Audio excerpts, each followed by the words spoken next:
José María Roldán, buenos días. Muy buenos días. Recibimos en la SER al presidente de la Asociación Española de la Banca y le agradezco que esté aquí para poderle formular directamente una pregunta que se ha repetido desde hace 2 semanas en todos los medios. ¿Ustedes llamaron al Tribunal Supremo para que dieran marcha atrás en el impuesto de las hipotecas? No, radicalmente no. Radicalmente no.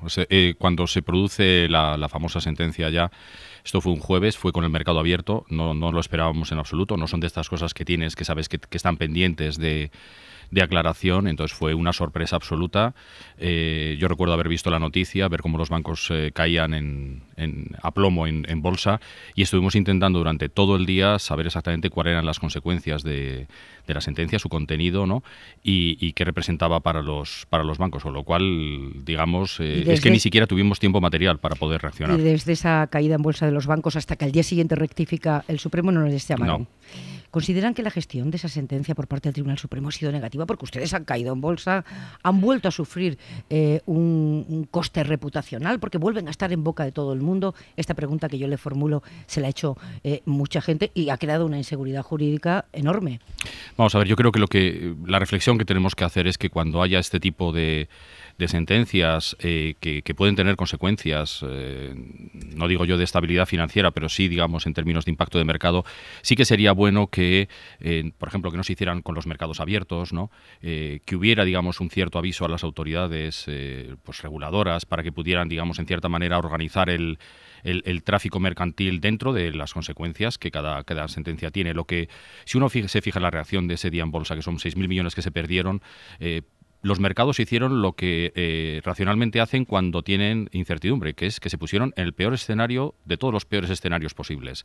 Entonces, claro, el castigo fue muy fuerte porque cuando esto aparece, ellos no lo esperan, nadie les puede dar una explicación razonable de lo que está pasando y, por tanto, tienden a sobrereaccionar. Esa es la reflexión que tenemos que hacer. O sea, que diría que la gestión de la sentencia fue negativa por el Tribunal Supremo. Yo nunca jamás voy a juzgar al Poder Judicial, que es uno de los 3 poderes del Estado. Esta mañana el consejero delegado del BBVA, Carlos Torres, decía que acatarán lo que diga el Supremo, claro, como no puede ser de otra manera, sobre el impuesto hipotecario cuando se reúna por fin el Pleno, pero que a su juicio la decisión que tomen sobre el impuesto de las hipotecas no puede ser retroactiva. Vamos a escucharlo. BBVA viene aplicando el reglamento vigente desde hace más de 20 años. En la medida en que eso cambie, nos adaptaremos. Lo que no se puede hacer es aplicar un cambio a hechos pasados, porque en eso consiste la seguridad jurídica y en eso se fundamenta nuestro Estado de Derecho, que es una garantía para todos. Pero hemos visto, ¿no?, a propósito de cláusulas abusivas, que se han tomado decisiones judiciales con carácter retroactivo. Si eso ocurre, la banca española tiene cuantificado lo que supondría en el supuesto de que las comunidades autónomas, la Hacienda, devuelva el dinero, porque es donde se ingresó el dinero del impuesto, y se lo reclamen a ustedes. El mundo de las cláusulas es muy distinto de lo que estamos hablando ahora. Nosotros estamos hablando, cuando una cláusula se declara nula en el contrato y, por tanto, tiene impactos muy fuertes, ¿no? y hacia atrás. En este caso estamos hablando de un reglamento que establecía claramente de una ley y de un reglamento que establecía claramente quién tenía que pagar ese impuesto. Ha estado vigente durante 40 años, el reglamento es del año 95, pero la ley es anterior, y la jurisprudencia hasta noviembre del año pasado, la propia jurisprudencia del Tribunal Supremo de la Sala Tercera y la Sala Primera hace relativamente poco tiempo, iban en una dirección. Ahora se ha cambiado esa dirección, pero es muy distinto. Los bancos estaban cumpliendo con la normativa fiscal existente. Como decimos siempre, nosotros no tenemos ese dinero de los clientes. Eso es lo que tienen que entender los clientes. Y si ocurriera, porque ya han dicho algunas comunidades autónomas que si ocurre, que si se declara el carácter retroactivo, ellos devolverán, las haciendas autonómicas, que son las que ingresaron el dinero, devolverán el dinero, pero se lo reclamarán a los bancos. No sé en título de qué, ¿no? Porque los cambios tributarios no pueden tener efectos retroactivos, ¿no? Entonces, cuando se produzca el fenómeno y veamos la reacción de las comunidades autónomas, ya decidiremos lo que tendremos que hacer, pero no es fácil, porque los cambios, insisto, los cambios tributarios no son retroactivos, ¿no? Y si decide el Pleno del Supremo que a partir de ahora es cuando entra en vigor, por tanto, esa nueva medida de que el impuesto corresponda a la banca, ¿ustedes repercutirán ese dinero en otros conceptos de una hipoteca? Porque nos han llegado el testimonio de muchos oyentes que nos dicen que ya se lo plantean directamente así en alguna sucursal. Bueno, yo digo que la banca es como cualquier otra industria. Te aumentan los costes, tú tienes que saber si con ese aumento de costes que tienes puedes seguir vendiendo el producto que vendías al mismo precio.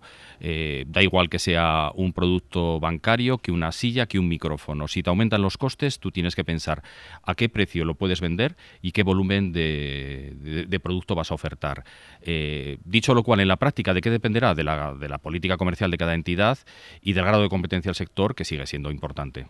¿Han notado una paralización de la solicitud de hipotecas o de la tramitación en este tiempo de incertidumbre? Hay una cierta ralentización, no una paralización absoluta, pero hay una cierta ralentización. Y como siempre digo, lo importante es que reflexionemos. Estamos hablando de una cierta ralentización durante 2 semanas que está preocupando a muchísima gente. Bueno, pues eso es lo importante, que es que el crédito fluya, y lo importante que los bancos cumplan su función de financiar la economía. Imaginemos que esa paralización se extendiera durante meses o durante años. Sería muy negativo. Señor Roldán, sobre cláusulas abusivas ahora. La ministra de Justicia decía estos días que estudia penalizar a los bancos que pleiten con mala fe. Es que, en fin, yo creo que todo el mundo tiene derecho a la tutela judicial efectiva, y en las cláusulas suelo el Supremo ha declarado que cuando falta, digamos, transparencia son nulas, pero cuando hay transparencia de cara al cliente son válidas. Tenemos sentencias que dan la razón a los bancos y otras sentencias que dan la razón a los clientes, y por tanto el derecho a la tutela judicial efectiva parece que es algo que es necesario, ¿no? No veríamos razonable que se penalizara, ¿no? ¿Está diciéndome que la ministra de Justicia se va a saltar esa tutela? No, yo lo que estoy diciendo es que tenemos un problema de un tipo, digamos, de modelo de litigiosidad importado claramente de Estados Unidos, que supone un estrés muy fuerte sobre las estructuras judiciales existentes, pero que nosotros no somos los culpables, digamos, de esta especie de innovación legal que está haciendo que los juzgados pues estén bajo cierta presión, que podemos entender perfectamente, pero eso no es ni nuestra culpa ni es nuestra responsabilidad solucionarlo. ¿Por qué la banca sube en bolsa cuando en Brasil gana las elecciones un candidato que añora la dictadura militar, que hace declaraciones racistas, misóginas y homófobas? Bueno, porque probablemente esa misma bolsa ya había caído antes de las elecciones, ¿no? Lo que hace la bolsa es anticipar las situaciones. Entonces, cuando se produce la noticia es cuando todo el mundo ya se resitúa. A mí me gustaría saber cuál ha sido el comportamiento de la bolsa desde que se supo, digamos, la situación electoral en Brasil, donde tenías pues 2 candidatos que tenían pues posiciones muy distintas. Desde luego, desde el punto de vista moral y ético, no cabe ninguna duda que uno de ellos es especialmente deleznable, pero es lo que tenemos en este mundo de hoy. ¿El riesgo para la democracia cotiza en bolsa, cotiza para los bancos? ¿Es importante para los bancos? No, yo creo que el riesgo de la democracia cotiza negativamente para los bancos y para cualquier institución de cualquier país. ¿Cómo va la negociación del Brexit para la industria bancaria? ¿Qué impacto puede tener para la española, que tiene mucha presencia allí? Bueno, nosotros, digamos, la negociación del Brexit yo creo que es complicada, es muy complicada. La sensación que tenemos es que el problema fundamental es la propia situación dentro del Reino Unido y dentro del propio gobierno británico. Entonces es muy difícil que tú puedas ayudar en una negociación cuando el problema lo tienen, digamos, de organización interna, por decirlo de alguna manera. Eso en primer lugar. En segundo lugar, nosotros somos bancos comerciales, no tenemos tanta posición en mercados, en derivados, y por tanto nos afectaría, digamos, en menor medida, pues lo que llamamos un acuerdo, un no acuerdo, ¿no? Una salida del Reino Unido sin que hubiera acuerdo, ¿no? El cliff Brexit que le llaman, ¿no? Pero dicho lo cual, cuanto menos lío tengamos con el Reino Unido, mucho mejor para todos. Les recuerdo a los oyentes, si se acaban de incorporar, que hablamos con José María Roldán, que es el presidente de la Asociación Española de Banca. Hablamos del rescate a las cajas habitualmente, porque efectivamente el dinero de capitalización fue para las cajas de ahorro, desaparecidas ya, pero la liquidez que facilitó el Banco Central Europeo, baratísima, las garantías públicas, el banco malo que barrió toda la basura tóxica inmobiliaria que tenían los bancos, de todo esto se beneficiaron los bancos. No, el banco malo se beneficiaron las antiguas cajas que fueron saneadas para que pudieran ser absorbidas por los bancos, pero eso no es una ayuda a los bancos, es una ayuda a las cajas que estaban con problemas. De la liquidez del BCE, sí, ¿no? De la liquidez del BCE, pero vamos a ver, no nos engañemos, o sea, un entorno de tipos negativos es buenísimo para la economía, es buenísimo para nuestros clientes y nos alegramos por nuestros clientes, pero es malísimo para los bancos. Los bancos necesitan de tipos de interés positivos, de una pendiente de tipos positiva y de unos tipos de interés que no sean negativos. Los tipos de interés negativos, nuestro producto no solo no vale nada, sino que vale menos que nada. Le planteaba que aunque no les guste, se han podido beneficiar del dinero que les daba el BCE muy barato y de las garantías públicas que hubo para la banca en todo el mundo, también en España, porque el gobierno descarta ahora aplicarles el impuesto a la banca que en un primer momento Pedro Sánchez enunció. Quería leerle una cosa, señor Roldán. El sector financiero podría hacer una justa y sustancial contribución para pagar los costes de las intervenciones gubernamentales que se realizaron para reparar el sistema bancario. Esto lo dice el Fondo Monetario Internacional. Lo recoge el periodista Andreu Misé en Alternativas Económicas. El Fondo Monetario Internacional que concluye: se puede recomendar el establecimiento de impuestos a la banca para compensar las ayudas prometidas, que entonces superaban el 25% del PIB mundial. ¿Por qué en España nos ponemos tan nerviosos cuando se plantea esto? Porque nosotros nos parece que en la unión bancaria, que estamos jugando en la Championship League europea, en la unión bancaria, la banca española, después del esfuerzo que se ha realizado y de unos años muy duros, tenemos una posibilidad de ser jugadores de primera en ese proceso de integración de los mercados bancarios en la Unión Europea. Lo que tiene que hacer la banca es recuperar la rentabilidad. Nosotros, en estos momentos, la rentabilidad está por debajo de lo que nos piden los accionistas para poder quedarse con nosotros, lo que llamamos el coste de capital. Si no retribuimos a nuestros accionistas de manera adecuada, al final lo que estamos hablando es de un sector bancario que no va a poder contribuir a financiar la economía en el medio plazo y que no va a poder competir en la unión bancaria. A mí me parece lo que tenemos que dejar a los bancos es que recuperen esa rentabilidad perdida, que todavía no la hemos recuperado, y que seamos capaces de financiar a la economía productiva y de jugar en la Championship League europea. Por cierto, que a la unión bancaria le falta todavía una pata, ¿no? La de un seguro de depósitos homogéneo. Sí. Claramente, la unión bancaria, ¿qué es lo que falta en la unión bancaria? Hay muy poca integración transfronteriza entre Estados miembros. A raíz de la crisis, en la zona del euro, cuando uno mira los indicadores del Banco Internacional de Pagos de Basilea de integración financiera mundial, está retrocedido exclusivamente por los datos de la zona del euro. O sea, es el retroceso de la integración financiera de la zona del euro la que explica el retroceso de la integración financiera mundial. Todavía, a pesar de la unión bancaria, todavía no hemos llegado a recuperar esa integración. Perdone que insista, pero un impuesto a la banca española le parece negativo de entrada, o sea, una cosa discutible en un futuro inmediato. A nosotros nos parece que no estamos como para contribuir de manera extraordinaria. Nosotros representamos el 3% de la economía. Le dirá cualquiera que nos escuche que nadie está para contribuir, especialmente los que pagaron la crisis. Pero pensemos, la banca en España representa un 3%. Fíjese las un 3%.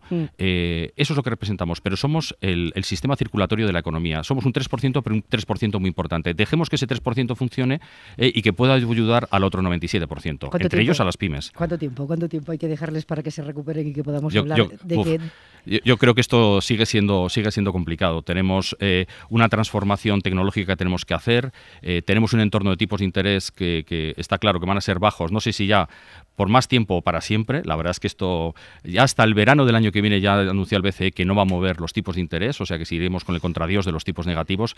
Esto todavía está complicado. Por cierto, este viernes se hace público el resultado de las pruebas de estrés a las que se sometió en la zona euro a los bancos a lo largo del último año.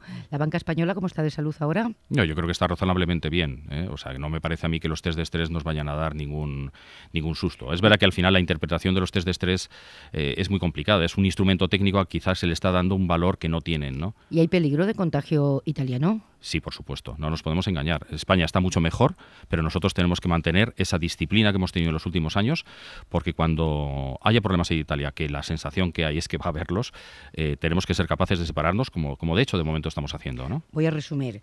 El dinero barato en realidad es un problema para los bancos. Las garantías públicas, queda mucho tiempo para que recuperen forma las entidades bancarias y por lo tanto ponerles impuestos les parece mal. Pero mientras tanto hay un montón de pueblos de la España interior que se han quedado sin sucursales bancarias. Y hay mucha gente que no maneja Internet, ni tiene por qué manejarla. Bueno, yo creo que ahí tenemos un desafío. Efectivamente, tenemos que ser capaces de dar provisión de servicios financieros a todos nuestros clientes. Pero el mundo digital ofrece grandes oportunidades para solucionar esos problemas. Ya, pero hay gente que no lo maneja ni tiene por qué. Pero ahí lo que tenemos que hacer es un esfuerzo de educación financiera. La AEB está haciendo un programa de educación financiera centrado en Internet para mayores. Si en África son capaces de dar acceso a la población a través de la banca digital, nosotros tenemos que ser capaces de llegar a esas zonas rurales con la provisión de servicios financieros. ¿Cuál es el problema de muchos? Usted sabe que yo soy de Teruel, entonces nadie me tiene que hablar de zonas rurales aisladas.